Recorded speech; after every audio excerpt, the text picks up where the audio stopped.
और 3 तस्वीरों के जरिए वीवीआईपीज को हम यहाँ पर आपको दिखा रहे हैं। प्रधानमंत्री नरेंद्र मोदी सामान्य लोगों की तरह लाइन में लगकर अपना वोट कास्ट करते हुए नजर आए। इसके अलावा गृह मंत्री अपने परिवार के साथ वोट कास्ट करने के लिए पहुंचे और सीएम भूपेंद्र पटेल जो इसी फेज में चुनावी मैदान में भी हैं, अपना वोट कास्ट करते हुए नजर आए। और 3 तस्वीरों के जरिए समझिए, ये 3 तस्वीरें गुजरात की सियासत की सबसे बड़ी तस्वीरें भी आप कह सकते हैं। प्रधानमंत्री जब वोट डालकर निकले, स्याही का निशान भी लोगों को दिखाया और अपील भी की कि ज्यादा से ज्यादा अपने घरों से निकले, अपना वोट कास्ट करें। और यही मैसेज आज गृह मंत्री अमित शाह की ओर से भी अभी दिया गया। वो भी लोगों से यही अपील करते हुए नजर आए कि अपने घरों से लोग निकले, वोट करें। और 9 बजे तक की अगर हम बात करें, लगभग 5% वोटिंग हुई है। गुजरात की 14 जिलों की 93 सीटों के लिए पिछले 3 घंटे से वोट डाले जा रहे हैं। 93 सीटों में से अब तक करीब 15% वोट पड़ चुके हैं। अहमदाबाद में अब तक 16% और गांधीनगर में 15% मतदान हो चुका है। इसके अलावा थोड़ी देर पहले गृह मंत्री अमित शाह ने भी अहमदाबाद में अपना वोट डाला है। इससे पहले पीएम मोदी ने अहमदाबाद के साबरमती विधानसभा में अपने मताधिकार का प्रयोग किया। गुजरात के सीएम भूपेंद्र पटेल ने भी अहमदाबाद में वोट कास्ट किया है। वहीं कांग्रेस से बीजेपी में आए हार्दिक पटेल ने अपने सपनों का बिजनेस शुरू करने के लिए आपको कोई भी बैंक बिजनेस लोन नहीं दे रहा? बिजनेस लोन लेने का सीक्रेट जानना चाहते हो तो फ्रीडम ऐप को अभी डाउनलोड कीजिए। पत्नी और अपनी मां के साथ वीरमगाम में वोटिंग राइट्स का इस्तेमाल किया। यूपी की राज्यपाल आनंदीबेन पटेल ने और दिल्ली की एलजी वीके सक्सेना ने भी वोट डाला। दिल्ली के एलजी आपको साफ तौर पे तस्वीरों में दिख रहे हैं, आनंदीबेन पटेल भी आपको तस्वीरों में दिख रहे हैं। अहमदाबाद में दोनों ने अपना वोट कास्ट किया। 6 तस्वीरों के जरिए सियासत के वो दिग्गज जो वोट डालने के लिए आज पहुंचे, हम आपको दिखा रहे हैं। अब आपको अलग अलग जिलों का वोटिंग परसेंट भी हम आपको बता देते हैं। अरावली में अब तक की जानकारी के मुताबिक 17% मतदान हो चुका है। अहमदाबाद में 16% मतदान हो चुका है। आणंद में 14% मतदान हो चुका है। इसके अलावा खेड़ा की बात करें, यहाँ पर 15% तक मतदान हुआ है। गांधीनगर की बात करें तो 15 है। छोटा उदयपुर की बात करें तो 16% मतदान हुआ है। दाहोद 15 है। पंचमहल में 14% मतदान हुआ है। इसके अलावा पाटन 16, बनासकांठा 13 और महिसागर में 15% मतदान अब तक हुआ है। तो हम आपको वोट परसेंटेज बता रहे हैं। बनासकांठा में 13%, महिसागर में 15%, महसाणा में 16% मतदान हुआ है। वडोदरा सबसे आगे चल रहा है। आप देखिए यहां 17% मतदान हो चुका है। दाहोद में 15%, पंचमहाल में 14% और पाटन में 16%। बिल्कुल। और इसके अलावा देखिए, आज गुजरात की सबसे हॉट सीट गोधरा में भी वोटिंग हो रही है। 2002 के दंगों के एपिसेंटर रहे गोधरा में मुकाबला बेहद दिलचस्प है। पोलिंग बूथ पर सुबह से ही वोटरों की लंबी कतार देखी जा रही है। हमारे संवाददाता दिनेश मौर्य ने गोधरा के एक पोलिंग बूथ से वोट की रिपोर्ट भेजी है।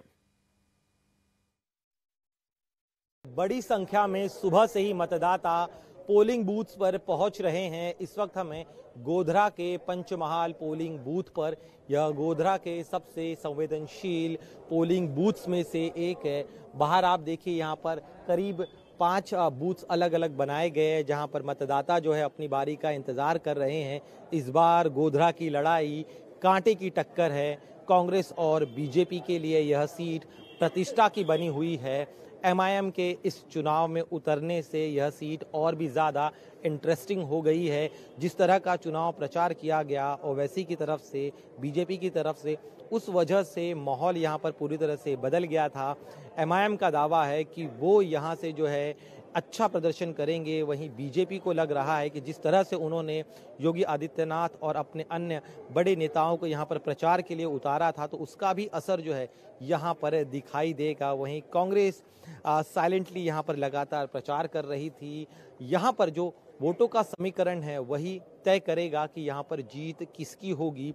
पिछले बार बीजेपी के उम्मीदवार बहुत ही कम वोटों से जीते थे। किस मुद्दे पर आप आज वोट करने वाले हैं? महंगाई के और विकास के मुद्दे पे।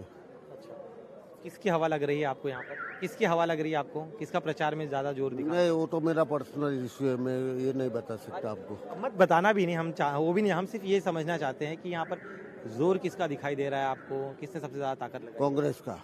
अच्छा, यहाँ पे ओवैसी आए थे, उन्होंने प्रचार किया था, उनका फैक्टर चलेगा यहाँ पर? नहीं चलेगा। सब लोग महंगाई के लिए परेशान है। महंगाई को इश्यू करके वो वोट करेंगे। महंगाई इनके लिए बड़ा मुद्दा। भाई साहब, आपके लिए कौन सा बड़ा मुद्दा है आज जब आप? महंगाई मुद्दा है बड़ा। यहाँ पे जो उम्मीदवार है उनमें किस में कांटे की टक्कर आपको दिखाई दे रही है? कौन आगे लग रहा है आपको? कांग्रेस आएगी, कांग्रेस आएगी, कांग्रेस। क्यों आपको लग रहा है कि उनमें ज़्यादा दम है, वो आ सकते हैं? बस ये महंगाई और मंदी के हिसाब, इसके हिसाब से बस। कौन से मुद्दे आपके लिए अहम थे इस बार के चुनाव में? हमारे लिए सबसे मुद्दा है सत्ता परिवर्तन, क्योंकि जब तक सत्ता परिवर्तन नहीं होगा तब तक हमारे राज्य की खुशहाली जो बदहाली में बदली हुई है वो खुशहाली में तब्दील नहीं होगी। तो खुशहाली के अंदर स्टेट को तब्दील करने के लिए आज देश के प्रधान सेवक ने जैसे बोला था कि बोतल को नमस्कार करके जाइए, तो हमने बोतल को भी देख के आए हैं, हम तेल के डिब्बे को भी देख कर आए हैं, हम बच्चे के स्कूल के दस्ते को भी देख कर आए हैं, दफ्तर को भी देख के आए हैं, गाड़ी को भी देख कर आए हैं जिनमें तेल डलता है। इन सारी चीज़ों को देख कर हम आए हैं।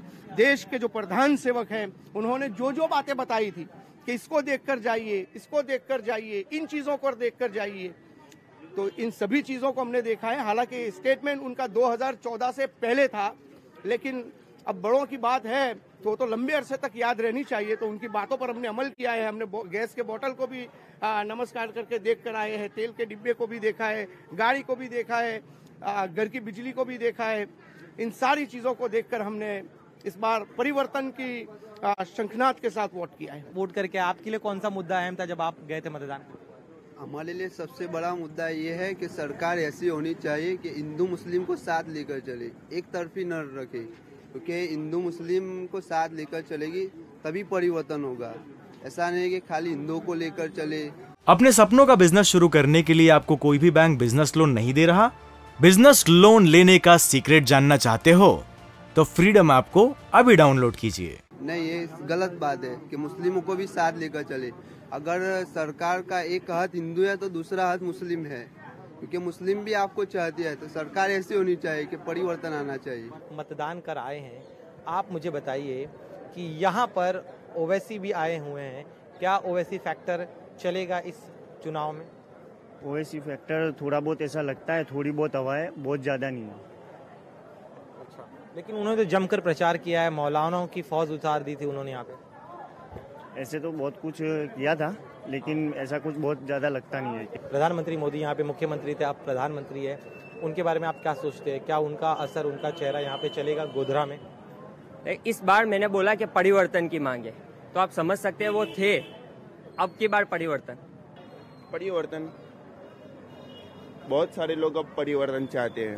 अच्छा, तो परिवर्तन कौन लाएगा? ओवैसी लाएंगे या फिर कांग्रेस लाएगी? नहीं, वो कोई पार्टी नहीं लाएगी, वो जनता ही लाएंगे। बिल्कुल स्वाभाविक है, आप जनता को ही लाना, लेकिन जनता किसको लाएगी ये भी मायने रखता है। वो तो 8 तारीख को डिपेंड करता है। इंडिया टीवी हर वक्त हर जगह डाउनलोड करने के लिए सर्च करें India TV news Google play store या ऐप स्टोर पर।